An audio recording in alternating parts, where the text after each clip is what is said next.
उस्मानाबादमध्ये महाराष्ट्रातील अनेक दिग्गज नेत्यांच्या उपस्थितीत शिवसेना पक्षप्रमुख उद्धव ठाकरे यांची सभा संपन्न झाली। यावेळी उद्धव ठाकरे यांनी विरोधकांवर जोरदार टीका करत पवनराजे निंबाळकर यांच्या हत्येप्रकरणी दोषींना फाशीची शिक्षा झाली पाहिजे आणि ओमराजे निंबाळकर यांना न्याय मिळाला पाहिजे अशी प्रतिक्रिया दिली आहे। आता मला तुम्हाला प्रश्न विचारायचा आहे की या जिल्ह्यातल्या जनतेने तुला आणि तुझ्या पप्पाला अखंडपणे 40 वर्ष निस्ता आमदार म्हणून नाही तर महाराष्ट्राच्या मंत्रिमंडळात कधी पाटबंधारे मंत्री, कधी गृहमंत्री, कधी ऊर्जा मंत्री, कधी राज्यमंत्री अशा पद्धतीनं फिरायला सरकारी गाडी आणि मिरवायला लाल दिवा कायमस्वरूपी तुझ्या टकुऱ्यावर दिला होता। तू या जिल्ह्यासाठी 40 वर्षात काय केलं विचारायला पाहिजे का नको? काय केलं हो?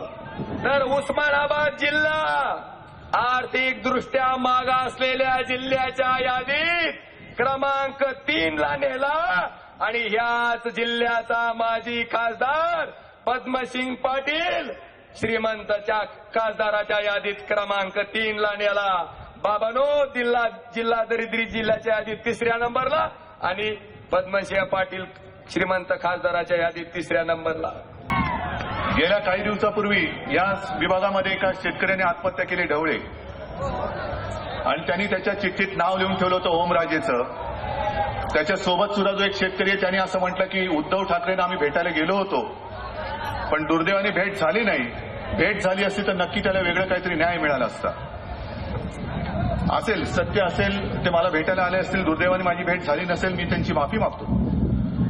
पण एक तुम्हाला सगळ्यांना मी वचन देतो की ढवळेंनी जी आत्महत्या केलेली आहे तो जीव मी वाया जाऊ देणार नाही, अजिबात जाऊ देणार नाही।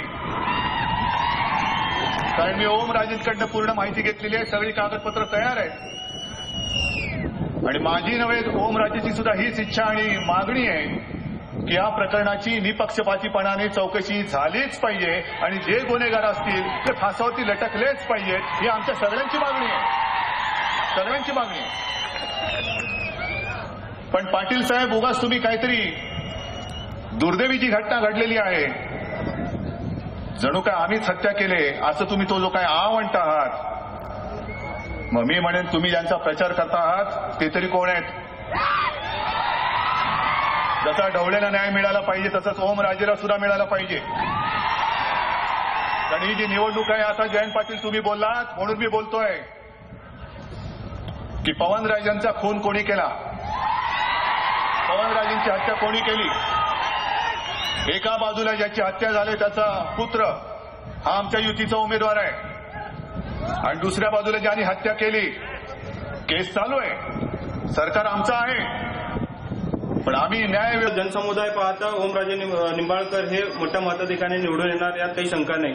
आपण पाहतो की गेले 25 वर्ष किंवा त्यापेक्षाही जास्त उस्मानाबाद जिल्हा असेल किंवा राज्यात किंवा केंद्रात काँग्रेस राष्ट्रवादीची सत्ता आहे, पण आपल्याला दिसून येतंय की उस्मानाबाद जिल्हा हा विकासापासून नेहमीच वंचित राहिलेला आहे आणि याला कारणीभूत हेच काँग्रेस राष्ट्रवादी नेते आहेत।